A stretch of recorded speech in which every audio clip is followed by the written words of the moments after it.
नमोस्तु आचार्य श्री। जितेंद्र जैन मेरठ से अपनी शंका रख रहे हैं कि जब सुबह मुनि आहारचर्या को उठते हैं एवं दोपहर में भगवान की जब दिव्यवाणी खिलती है तो ये चारों प्रकार के आहारों का त्याग करना चाह रहे हैं, तो इनके समय बताने का कृपा करें।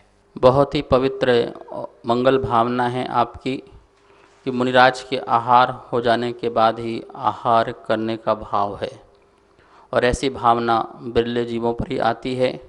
हमारे नगर में मुनिराज हों तो उनको आहार दान देना चाहिए, और यदि नहीं है तो हमें आहार की बेला टाल करके ही आहार ग्रहण करना चाहिए।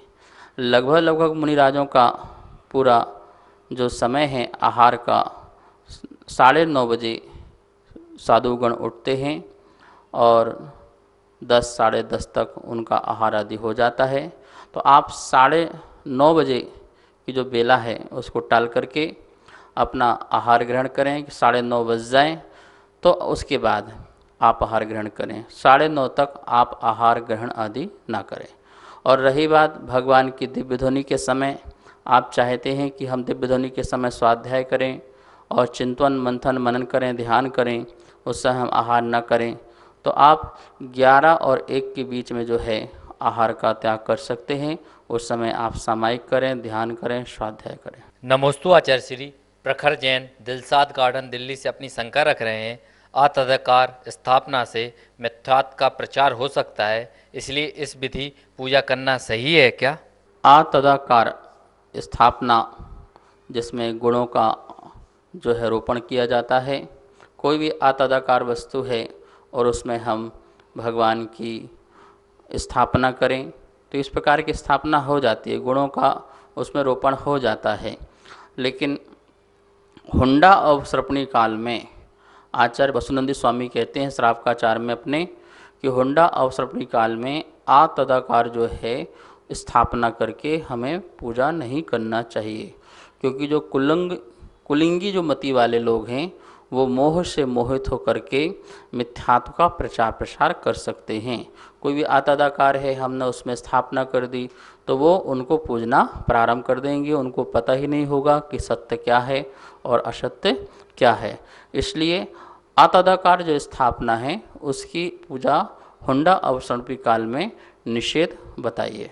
नमोस्तु आचार्य श्री। वेद प्रकाश जैन बिहारी कॉलोनी दिल्ली से अपनी शंका रख रहे हैं, अनंतानुबंधी कसाय के अभाव में कौन सा चरित्र प्रकट होता है पांचों में से? मात्र अनंतानुबंधी क्रोध मान माया लोभ कषाय के अभाव से किसी भी प्रकार का चारित्र प्रकट नहीं होता है। जो 5 प्रकार के चारित्र कहे हैं, सामायिक, छेद स्थापना, परिहार विशुद्धि, सुख सांप्राय, यथाख्यात, ये 5 प्रकार के चारित्र हैं। इनमें से एक भी चारित्र मात्र अनंतानुबंधी कषाय के अभाव से नहीं होते हैं। उनमें और भी कषाय हैं, अप्रत्याख्यान और प्रत्याख्यान। ये कषाय का भी उपशम हो या क्षयोपशम हो या क्षय हो, तब जाकर के जो है अन्य चारित्र जो हैं प्रकट होते हैं। यहाँ पर अनंतानंदी के अभाव से सम्यक दर्शन तो प्रकट हो जाता है, और सम्यक दर्शन के काल में पाया जाने वाला जो चरण है, जो चारित्र है, वो श्रद्धा वाला चारित्र है। वह संयम वाला चारित्र नहीं है, क्योंकि संयम एक देश भी जो है अप्रत्याख्यान कषाय के अभाव में ही होता है। तो सम्यक दर्शन जो 25 दोषों से रहित होता है वो सम्यक दर्शन होता है। तो 25 दोषों को दूर करने वाला जो आचरण है वही उसका सम्यक दृष्टि का आचरण कहलाता है। नमोस्तु आचार्य श्री। अर्चना जैन पनवेल मुंबई से अपनी शंका रख रही हैं, घर पर चैत्यालय है, रोज अभिषेक पूजन करते हैं, तो क्या ये पाप का बंध है या पुण्य का? घर में चैत्यालय रखना चाहिए? गृह चैत्यालय, शास्त्रों में गृह चैत्यालय के बारे में वर्णन है कि श्रावक जो है 3 काल भगवान की आराधना करने के लिए गृह में, घर में चैत्यालय स्थापित करते हैं। और वो किस प्रकार से स्थापित होना चाहिए उसकी विधि जो है वो आप विद्वानों से बात कर सकते हैं कि घर में कहाँ होना चाहिए, किस स्थान पर होना चाहिए और कैसे शुद्धि का ध्यान रखना है। लेकिन घर में चैत्यालय हो सकता है और होता है तो हम भगवान के शरण में रहते हैं। सुबह, शाम, दोपहर, रात भगवान की आराधना करने का कारण बनता है। निश्चित ही आप पुण्यात्मा जीव हैं, धर्मात्मा जीव हैं। यदि आपके घर में चैत्यालय है, प्रातः काल उठ करके अपने घर के चैत्यालय में अभिषेक आदि करें, आराधना करें। आशाधर सूरी ने सागार धर्मामृत में एक बात बताई है कि सबसे पहले अपने घर के चैत्यालय में हम प्रभु की वंदना करें और अभिषेक आदि करें, पूजा आदि करें, और इसके बाद अपने जो बड़ा मंदिर है, सामाजिक मंदिर है, बड़ा मंदिर है, वहाँ पर जाकर के फिर वहाँ पर दर्शन आदि करें। इस प्रकार से उन्होंने यह विधि बताई है। तो आप अपने आप को पापी नहीं मानेंगे, क्योंकि आपके यहाँ भगवान का होना और दर्शन रोज मिलना सुबह शाम, ये तो बहुत पुण्य की बात है।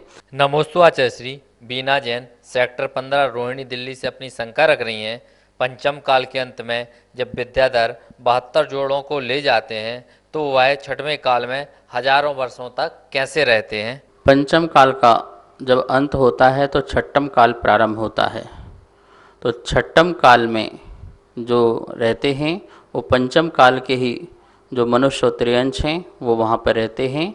आपने कहा पंचम काल के अंत में विद्याधर 72 जोड़ों को ले जाते हैं, तो पंचम काल के अंत में नहीं ले जाते हैं, छठम काल के अंत में ले जाते हैं।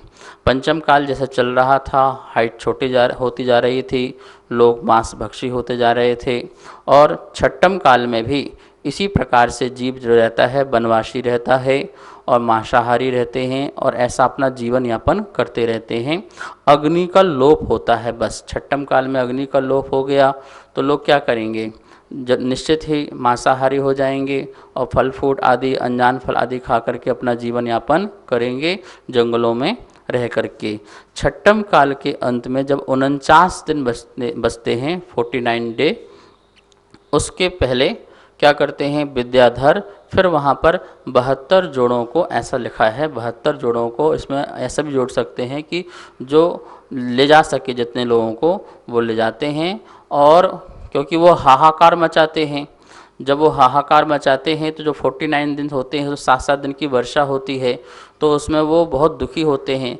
तो वो उनकी करुण पुकार को सुन करके वो जितने बचा सकते हैं उनको ले जाते हैं और विद्याधर जो हैं विजयार पर्वत में छोड़ देते हैं।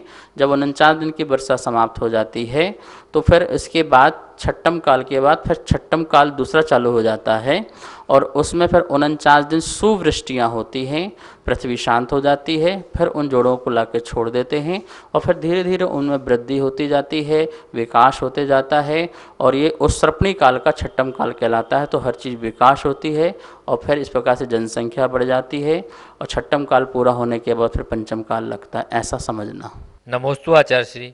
ऋखवचंद जैन मोदी इंदौर मध्य प्रदेश से अपनी शंका रख रहे हैं, आश्रव का बंध निरंतर चलता रहता है तो क्या यह बंध है? यदि यह बंध है तो इससे बचने के लिए क्या करना चाहिए?